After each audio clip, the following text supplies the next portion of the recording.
కరీంనగర్లో కాంగ్రెస్ పార్టీ ఆవిర్భావ దినోత్సవాన్ని నిర్వహించారు. స్థానిక ఇందిరాభవన్లో పార్టీ పతాకాన్ని ఆవిష్కరించారు. కరీంనగర్ డీసీసీ అధ్యక్షుడు చొప్పదండి ఎమ్మెల్యే మేడిపల్లి సత్యం. 140 ఏళ్ల చరిత్ర కలిగిన కాంగ్రెస్ పార్టీ ఈ దేశానికి స్వాతంత్ర్యం తేవడంతో పాటు అనేక రంగాల్లో అభివృద్ధి చేసిందన్నారు మేడిపల్లి సత్యం. కార్యక్రమంలో మాజీ ఎమ్మెల్యే ఆరేపల్లి మోహన్, సుడా చైర్మన్ కోమటిరెడ్డి నరేందర్ రెడ్డి, కాంగ్రెస్ కరీంనగర్ శాఖ అధ్యక్షుడు వైద్యుల అంజన్ కుమార్ సహా పలువురు నేతలు పాల్గొన్నారు.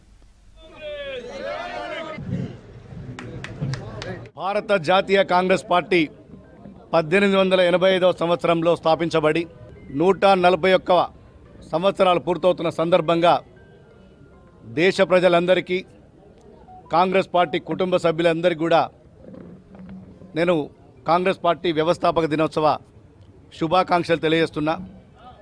ఆనాడు జాతీయ కాంగ్రెస్ పార్టీ బ్రిటిష్ పాలకులకు వ్యతిరేకంగా భారతదేశానికి స్వాతంత్రం సాధించాలన్న లక్ష్యంతో ఏర్పడ్డటువంటి పార్టీ. జాతీయ కాంగ్రెస్ ఆధ్వర్యంలో ఆ రోజు మహాత్మా గాంధీ, జవహర్లాల్ నెహ్రూ, సర్దార్ వల్లభాయ్ పటేల్, సుభాష్ చంద్రబోస్ ఎంతోమంది స్వాతంత్ర సమరయోధులు ఆ పోరాటంలో పాల్గొని స్వాతంత్రం సముపార్జించి, తర్వాత స్వాతంత్రం సిద్ధించినాక భారత జాతీయ కాంగ్రెస్ ఈ దేశంలో అధికారంలోకి వచ్చినాక అనేక ఆవిష్కరణలు, ఎన్నో పెద్ద పెద్ద ప్రాజెక్టులు.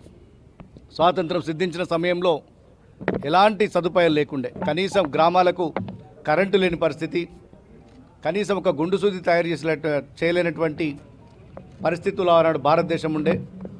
జవహర్లాల్ నెహ్రూ గారి గొప్ప దార్శనికతతోటి పంచవర్ష ప్రణాళికలు ప్లాన్ చేసుకొని ప్రాజెక్టులు కానీ, పరిశ్రమలు కానీ, ఆహార భద్రత సంబంధించి ఇలా ఎన్నో ఆవిష్కరణలు భారతదేశంలో జరిగినంటే కేవలం కాంగ్రెస్ పార్టీ వల్లనే సాధ్యమైంది.